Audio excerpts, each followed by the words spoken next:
Assalamualaikum warahmatullahi wabarakatuh. Waalaikumsalam warahmatullahi wabarakatuh. Selamat siang. Yang kami hormati Pak Apriwandi selaku dosen pengampu di mata kuliah internal audit ini. Terima kasih atas waktu yang diberikan kepada kami untuk mencoba menyampaikan paparan materi terkait dengan konsep dasar internal audit seperti yang Bapak tugaskan. Dan juga Bapak dan Ibu serta rekan-rekan semuanya, meskipun ini melalui rekapan video, saya, Wanda, dan juga Pak Errol Pancamotan akan mencoba memaparkan materi terkait dengan internal audit. Ada beberapa pokok bahasan yang akan kami sampaikan, di antaranya pertama terkait latar belakang adanya audit internal, kemudian pengertian audit internal, kemudian yang ketiga tujuan dan fungsi audit internal, serta yang keempat ada kompetensi auditor internal, kemudian penugasan, yang keenam ada perbedaan audit internal dan audit eksternal, kemudian yang ketujuh ada cara membangun dan memiliki departemen internal audit yang efektif, dan yang terakhir perkembangan audit internal di Indonesia. Baik, Bapak dan Ibu, saya akan coba paparkan untuk beberapa pokok bahasan. Untuk yang pertama, ada latar belakang audit. Terkait latar belakang ini, bahwa konsep audit ini sudah lama dikenal, bahkan pada 3500 sebelum Masehi. Hal ini tidak terlepas dari adanya bukti-bukti yang ditemukan yang menggambarkan dari suatu sistem verifikasi yang dilakukan pada waktu tersebut ya. Kemudian juga adanya revolusi industri yang terjadi di Inggris yang menandai munculnya audit, di mana perusahaan-perusahaan mempekerjakan akuntan untuk mengecek catatan keuangan. Selain itu juga adanya pencatatan keuangan dengan menggunakan sistem pembukuan berpasangan atau yang kita kenal dengan double entry. Kemudian pada abad ke-20, banyak organisasi perusahaan mulai berkembang, maka audit internal ini menjadi bagian di dalam organisasi perusahaan dan juga di pemerintahan. Namun, audit internal ini secara profesi baru diakui keberadaannya pada sekitar tahun 1942, sejak didirikannya Institute of Internal Audit di New York ya. Nah, ini dari beberapa latar belakang ini kita ketahui bahwa intinya munculnya audit internal ini karena adanya upaya dari perusahaan dalam mencapai tujuan dengan mengevaluasi dan mengelola risiko yang mungkin akan terjadi dan meminimalisir kerugian yang akan terjadi masa yang akan datang. Jadi itulah mungkin beberapa latar belakang munculnya audit internal ini. Kemudian ke pengertian audit. Nah, ada beberapa pengertian audit dari beberapa ahli, ada dari Ahrens, kemudian ada dari Sukrisno Agus, di mana menitik beratkan bahwa menurut Sukrisno Agus ini, pengertian audit itu proses pemeriksaan catatan akuntansi dan laporan keuangan sebagai bentuk ketaatan terhadap kebijakan manajemen perusahaan. Kemudian ada Boyton yang mendefinisikan bahwa audit internal ini dalam definisinya menyampaikan terkait dengan tanggung jawab pengamanan aset dan sumber daya yang digunakan secara ekonomis dan efisien guna mencapai target yang ditetapkan. Nah, jadi pengertian audit ini merupakan proses pemeriksaan catatan akuntansi dan keuangan, termasuk ketaatan perusahaan terhadap kebijakan manajemen, serta memeriksa ketaatan perusahaan terhadap peraturan pemerintah yang dilakukan oleh internal audit di perusahaan tersebut. Kemudian inti dari definisi audit ini yang pertama adalah membantu organisasi untuk mencapai tujuannya, di mana ada beberapa tujuan yang ingin dicapai. Pertama ada tujuan strategis, tujuan operasi, kemudian tujuan pelaporan, dan tujuan kepatuhan ya. Di mana tujuan strategis itu tujuannya adalah pilihan manajemen untuk menciptakan nilai bagi perusahaan. Kemudian tujuan operasi ini berkaitan dengan efisiensi dan efektivitas operasi organisasi, termasuk di dalamnya adalah pengamanan sumber daya dari kerugian ya. Kemudian tujuan pelaporan ini terkait dengan keandalan laporan keuangan, dan tujuan kepatuhan ini berkaitan dengan ketaatan terhadap hukum yang berlaku. Kemudian yang kedua ada mengevaluasi dan meningkatkan efektivitas manajemen risiko, di mana di dalamnya ada tata kelola, governance, kemudian risk management atau manajemen risiko, dan kontrol atau pengendalian. Kemudian yang ketiga, inti dari definisi ini adalah aktivitas assurance atau jaminan keyakinan dan konsultasi yang didesain untuk memberikan nilai tambah dan meningkatkan operasi. Kemudian yang keempat, ini ada independen dan objektif, di mana di dalamnya ada independensi dan objektivitas atau tidak memihak dalam pelaksanaannya. Kemudian yang terakhir penugasan dengan pendekatan suatu disiplin dan sistematis ya, di mana di dalamnya tujuannya adalah untuk memperoleh pemahaman tentang pelanggan atau auditi, terus kemudian menetapkan tujuan setiap penugasan, memberikan dokumen yang diperlukan, membutuhkan dokumen yang diperlukan, dan menetapkan sifat, waktu, dan luasnya pengujian. Nah, kemudian ini adalah beberapa tujuan adanya audit internal ini. Pertama, memberikan kepastian aturan manajemen, di mana artinya bahwa internal audit itu digunakan untuk memberikan kepastian, baik kepastian kerjasama dengan pihak lain maupun kepastian terkait dengan aturan prosedur saat bekerja sama dengan manajemen lain. Kemudian mengendalikan manajemen artinya memberikan penilaian sekaligus pengawasan apakah terjadi efektivitas, sekaligus juga dapat pula digunakan sebagai pengendali manajemen. Kemudian menjaga aset, kemudian introspeksi demi perbaikan sistem operasional perusahaan. Tujuannya tidak lain adalah sebagai sarana introspeksi yang berperan untuk memberikan saran dan masukan. Nah, saran dan masukan ini dapat dijadikan introspeksi untuk memperbaiki sistem operasional perusahaan agar performa dan efektivitas kerjanya dapat terjaga dengan baik. Kemudian tujuan berikutnya adalah menilai kualitas mutu kerja. Bisa dibilang bahwa audit itu dapat berfungsi untuk memberikan penilaian terhadap kinerja perusahaan atau organisasi, termasuk menilai mutu kerja agar perusahaan tersebut memperoleh performa yang baik.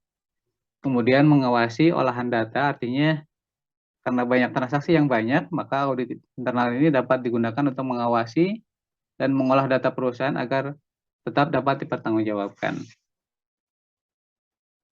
Kemudian ada beberapa fungsi audit internal, di antaranya untuk menilai kebaikan dan ketepatan dalam pengendalian akuntansi dan keuangan, kemudian untuk meyakinkan apakah rencana dan prosedur itu sesuai dengan yang telah ditetapkan, kemudian untuk memberikan keyakinan perusahaan dipertanggungjawabkan dan dijaga terhadap kemungkinan risiko kerugian. Kemudian selanjutnya meyakinkan tingkat kepercayaan akuntansi dan yang dikembangkan dalam organisasi. Kemudian terakhir adalah menilai kualitas pelaksanaan tugas dan tanggung jawab yang telah dibebankan. Berikut ini adalah kompetensi dari audit internal.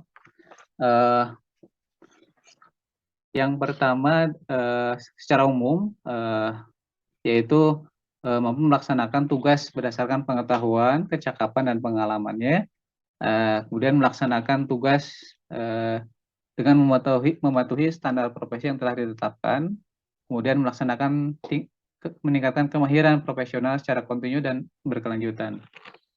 Dari kompetensi secara umum ini kemudian secara spesifik dapat dijabarkan menjadi 5, ada kompetensi, kemudian ada credibility, ada connectivity dan communication, kemudian ada courage. Nah, di mana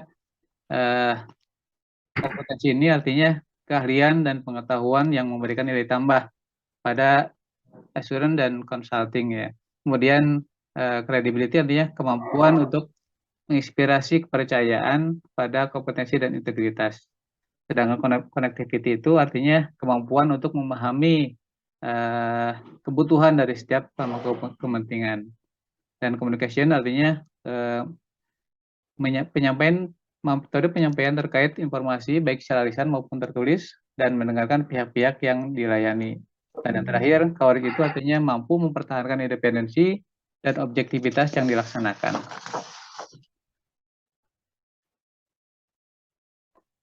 Nah, ini adalah kompetensi audit internal secara global utama ya, berdasarkan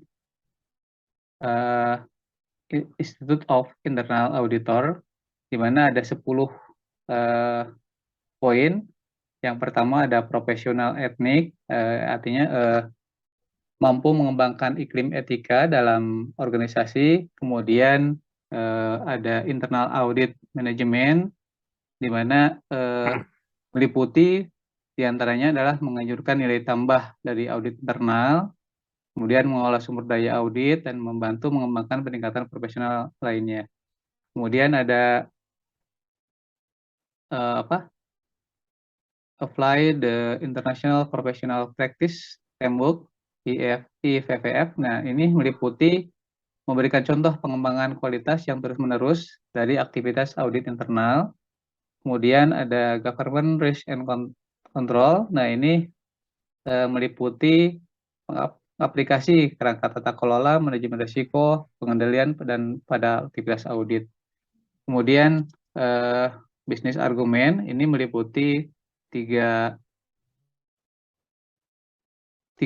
poin ya. Pertama adalah memahami risiko bisnis dari organisasi yang berhubungan dengan pengendalian internal, kemudian memahami strategi risiko terhadap lingkungan pengendalian, organisasi dan proses tata kelola, kemudian memahami faktor-faktor risiko ekonomi, makro dan mikro terhadap industri organisasi. Kemudian kompetensi yang berikutnya adalah communication, yang meliputi penggunaan keahlian komunikasi lisan, kemudian menggunakan komunikasi tertulis. Ya. Kemudian ada persuasion and collaboration. Ini meliputi kolaborasi dengan pihak lain untuk membuang hambatan-hambatan organisasi, memanfaatkan teknik-teknik kesempatan melalui mencari sebab dan solusi ya.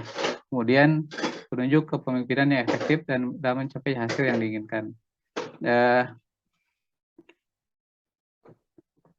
Critical thinking ini ada beberapa, meliputi ada 3 ya, memiliki alat dan teknik yang digunakan untuk mendapatkan informasi dan data yang relevan, kemudian memilih dan menggunakan penelitian, intelijen, bisnis, dan metode pemecahan masalah untuk menganalisis dan memecahkan situasi yang sangat kompleks. Yang poin ketiganya adalah membantu manajemen dalam mengidentifikasi solusi praktek dan yang dialamatkan pada suatu isu ya. Kemudian ada internal audit delivery, ini meliputi diantaranya melaksanakan perencanaan yang efektif untuk menjamin kualitas penugasan audit. Kemudian ada improvement and innovation, ini meliputi diantaranya mendukung suatu lingkungan yang mencakup berbagai perubahan dalam organisasi. Mungkin itu yang dapat kami sampaikan, 4 poin terkait dengan audit internal. Untuk selanjutnya, pembahasan berikutnya akan disampaikan oleh Pak Herold. Kami persilahkan, Pak. Baik, Pak Wanda, terima kasih. Mungkin bisa dibantu slide-nya, Pak. Baik, siap, Pak. Di sini saya akan melanjutkan yang poin kelima adalah penugasan audit internal. Nah, di dalam penugasan audit internal itu terdiri dari dua, yaitu satu jasa assurance, yang kedua jasa consulting atau konsultasi. Apa itu jasa assurance? Jasa assurance adalah suatu pengujian yang objektif terhadap bukti-bukti dengan maksud untuk memberikan penilaian yang independen atas proses tata kelola atau governance, pengelolaan risiko atau risk management, dan pengendalian atau kontrol. Di sini saya akan memberikan contohnya, yaitu berupa penugasan bidang keuangan, kinerja, kepatuhan, keamanan sistem, dan due diligence. Jasa-jasa assurance yang merupakan suatu pengujian objektif terhadap bukti untuk memberikan penilaian adalah merupakan suatu konsep audit. Yang kedua adalah jasa consulting atau jasa konsultan, yaitu suatu kegiatan pemberian advice atau nasihat dan jasa lain yang dibutuhkan klien yang sifat dan ruang lingkup penugasannya telah disepakati dengan klien. Ini ditujukan untuk menambah nilai dan meningkatkan proses tata kelola organisasi, pengelolaan risiko, dan pengendalian tanpa adanya pengalihan tanggung jawab dari manajemen kepada auditor internalnya. Next, Pak, berikutnya. Nah, jasa assurance itu diberikan oleh audit internal meliputi satu, financial audit, yaitu berupa pengujian dan pengevaluasi bukti-bukti terhadap analisis aktivitas ekonomi dari suatu entitas yang diukur dengan standar akuntansi. Artinya adalah auditor internal tidak memberikan opini, tapi mereview dan membantu manajemen dalam memberikan suatu rekomendasi. Kedua, operational audit atau disebut juga manajemen audit adalah suatu pengujian dan analisis terhadap suatu bukti-bukti secara komprehensif terhadap berbagai fungsi dalam perusahaan, seperti untuk menilai efisiensi, efektivitas, dan keekonomisan suatu operasi dengan pencapaian fungsi dan tujuannya. Yang ketiga adalah performance audit atau audit kinerja, yaitu suatu pengujian dan analisis terhadap bukti-bukti secara komprehensif terhadap pencapaian dan hasil suatu aktivitas perusahaan sesuai dengan tujuannya. Yang keempat adalah compliance audit atau audit kepatuhan, yaitu suatu pengujian dan analisis terhadap bukti-bukti secara komprehensif terhadap keseluruhan pengendalian operasi, keuangan, dan transaksi terhadap kepatuhannya pada suatu aturan, hukum, atau standar yang telah ditetapkan. Yang kelima adalah investigation atau fraud audit atau audit kecurangan, yaitu suatu pengujian dan analisis terhadap bukti-bukti secara komprehensif terhadap kegiatan atau fungsi yang dicurigai terdapat fraud untuk mendapatkan keyakinan yang memadai apakah fraud yang telah diidentifikasi memang benar-benar terjadi. Yang keenam adalah good corporate governance audit atau audit tata kelola perusahaan, yaitu suatu pengujian dan analisis terhadap bukti-bukti secara komprehensif atas kegiatan suatu tata kelola perusahaan telah dilaksanakan sesuai dengan ketentuan yang berlaku. Yang ketujuh yaitu quality audit atau audit mutu, yaitu suatu pengujian dan analisis terhadap bukti-bukti secara komprehensif terhadap kegiatan manajemen mutu seperti halnya ISO, MBNQA sebagai substitusi sebelum dilakukan oleh auditor mutu untuk memperoleh suatu sertifikasi mutu dari suatu lembaga sertifikasi yang terkait. Next, Pak.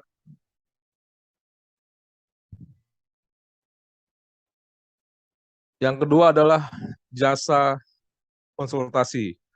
Jasa konsultasi terdiri dari 4 bagian, yaitu 1. Konsultasi penasehat yang meliputi 1. Desain pengendalian, 2. Pengembangan kebijakan dan prosedur, 3.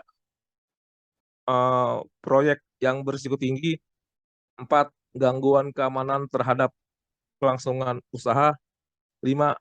Aktivitas manajemen risiko bisnis tertentu. Yang kedua adalah konsultansi pendidikan, yaitu terdiri dari 1. Pelatihan manajemen risiko dan pengendalian internal, 2. Benchmarking terhadap suatu praktek terbaik pada internal organisasi yang sejenis, 3. Analisis atau postmortem sebagai pembelajaran setelah proyek diselesaikan. Yang ketiga adalah konsultasi fasilitatif, yaitu meliputi 1. Penilaian risiko organisasi, 2.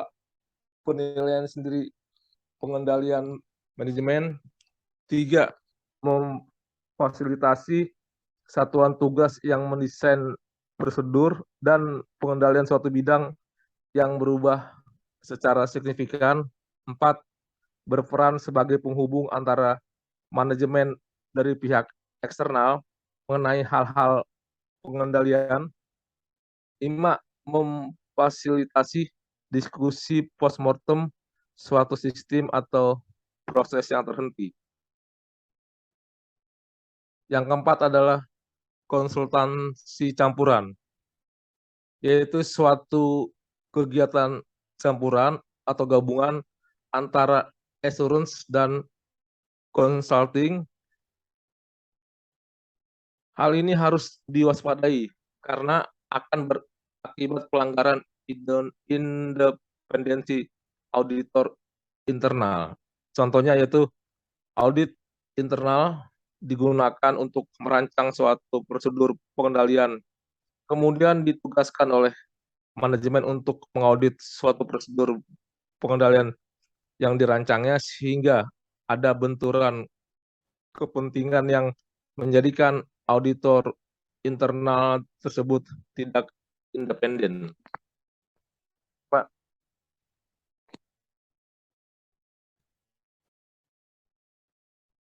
Yang poin 6 adalah perbedaan audit internal dan audit eksternal. Di sini kami membagi menjadi 4 subbagian. Yang pertama yaitu tipe audit, yang kedua yaitu pelaksanaan audit, yang ketiga itu tujuan audit, dan yang keempat yaitu penerimaan laporan atau hasil. Yang pertama, audit laporan keuangan. Dalam pelaksanaan audit eksternal, yaitu tujuannya menentukan apakah laporan keuangan auditi telah disusun sesuai dengan prinsip-prinsip akuntansi yang berlaku umum, yaitu seperti PSAK dan standar audit serta ketentuan etika profesi yang berlaku. Hasilnya yaitu pihak ketiga atau investor dan kreditor yang menjadi pemakai.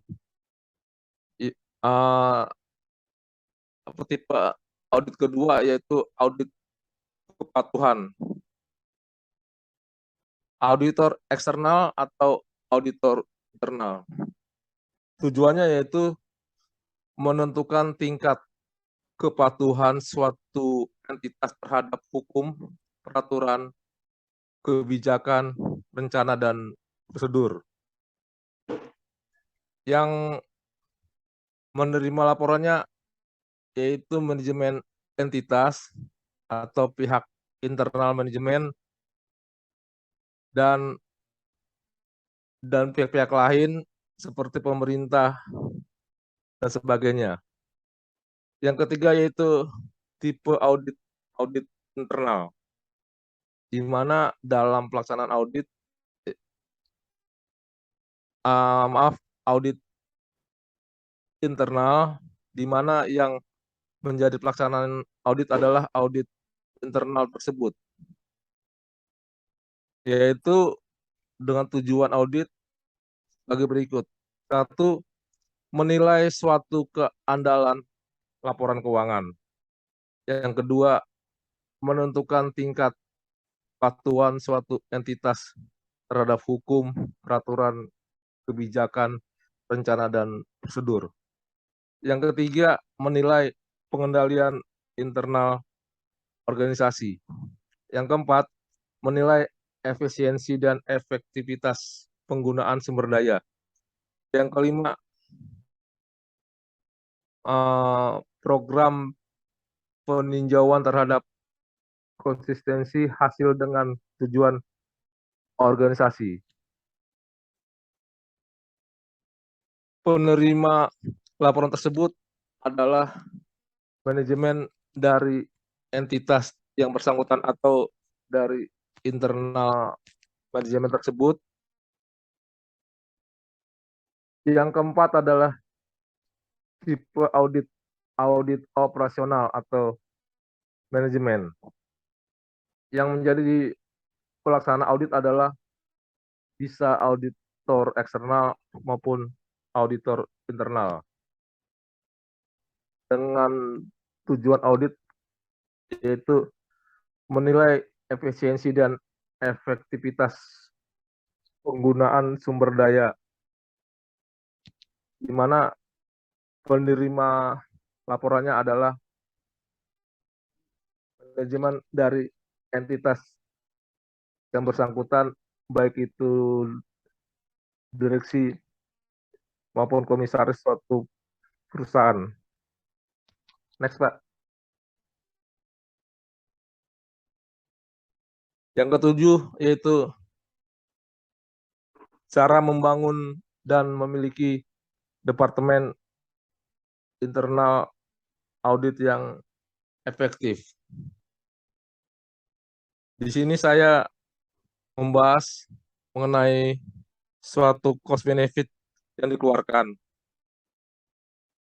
yaitu biaya yang dikeluarkan oleh suatu perusahaan dalam mengadakan departemen internal audit atau suatu divisi internal audit sendiri haruslah seimbang atau lebih kecil dari manfaat yang didapatkan perusahaan dari adanya suatu departemen tersebut. Bagaimana cara membangun dan memiliki suatu departemen atau divisi internal auditor yang efektif adalah Yang pertama, harus memiliki kedudukan yang independen, yaitu harus memiliki suatu tanggung jawab, dan yang kedua adalah tidak boleh terlibat dalam suatu kegiatan perusahaan. Yang kedua adalah job description yang jelas, yaitu pembagian tugas yang jelas antara pihak-pihak yang terlibat di dalam penugasan internal auditor tersebut. Yang ketiga adalah harus mempunyai internal auditor manual.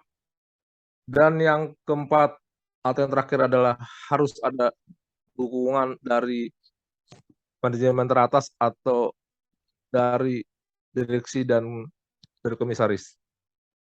Next, Pak.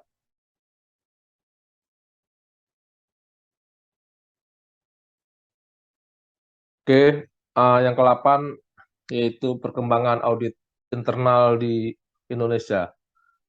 Sebagaimana yang berlaku Undang-Undang PT Nomor 40 Tahun 2007 tentang pendirian suatu perusahaan swasta, baik yang belum dan atau yang sudah menjadi perusahaan publik atau go public. Namun dalam undang-undang tersebut belum diatur keberadaan audit internal. Menurut surat keputusan Badan Penanaman Modal atau BPOM nomor Cap 496/BL/2008 tanggal 28 November tahun 2008, yaitu tentang suatu pembentukan dan pedoman penyusunan piagam audit internal.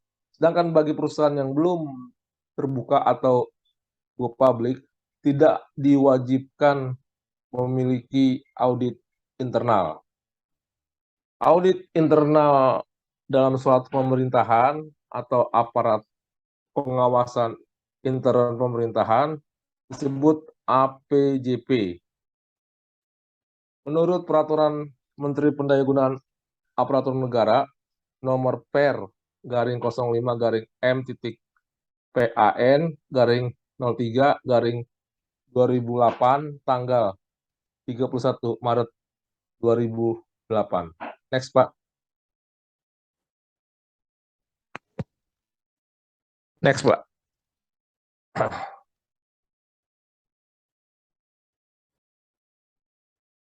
Nah, apa itu aparat pengawasan intern pemerintahan atau APIP? Itu terdiri atas 1. Badan Pengawasan Keuangan dan Pembangunan atau BPKB yang bertanggung jawab langsung kepada Presiden. 2. Inspektorat Jenderal atau Itjen, Inspektorat Utama atau ITAMA, inspektorat yang bertanggung jawab kepada para menteri atau kepala lembaga pemerintah non-departemen atau LPND. 3. Inspektorat pemerintah provinsi yang bertanggung jawab langsung kepada gubernur. Dan yang keempat adalah inspektorat pemerintah kabupaten atau kota yang bertanggung jawab langsung kepada bupati atau wali kota. Next, Pak.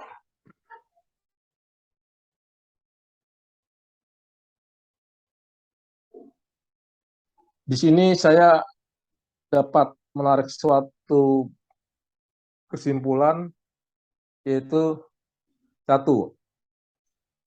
Audit internal adalah suatu pemeriksaan yang dikerjakan oleh mereka yang berasal dari bagian audit internal perusahaan untuk memeriksa suatu catatan akuntansi dan keuangan perusahaan, termasuk ketaatan perusahaan dalam menjalankan manajemen yang berlaku. 2. Kegiatan pemeriksaan yang dilakukan oleh seorang eksternal audit adalah memberikan opininya terkait kewajaran nilai laporan keuangan yang sudah dibuat oleh manajemen perusahaan. Sedangkan tugas yang dilakukan oleh seorang eksternal auditor adalah untuk membantu para pimpinan perusahaan dalam melakukan tanggung jawabnya dengan cara memberikan hasil analisa, saran, penilaian, dan opini terkait kegiatan yang sudah dilakukan. 3. Agar mampu melakukan kegiatan secara sukses, maka seorang internal auditor harus melakukan berbagai kegiatan berupa menilai dan menelaah kebaikan, memungkinkan atau tidaknya penerapan atas suatu sistem pengendalian manajemen, pengendalian intern, dan pengendalian operasional lain, serta mengembangkan pengendalian yang efektif dengan beban biaya yang tidak mahal. Yang keempat, atau yang terakhir, yaitu perusahaan yang ingin mempunyai internal auditor yang efektif harus melakukan beberapa dukungan seperti menempatkan departemen pada posisi yang independen, memberikan gaji dan insentif yang menarik, serta menyediakan waktu yang cukup untuk mendengarkan dan mempelajari laporan dari internal auditor. Baik, rekan-rekan semua, terima kasih. Makalah kami telah selesai. Saya memberikan waktu dan tempat untuk Pak Wanda. Terima kasih. Baik, terima kasih Pak Hero atas paparannya. Demikian yang dapat kami sampaikan.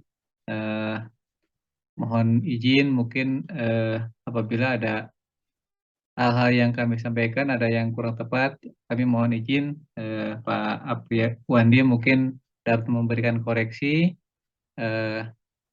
dan apabila penjelasannya mungkin kurang mendalam, mungkin Pak Apriani bisa lebih memberikan penjelasan yang lebih mendalam mungkin Pak.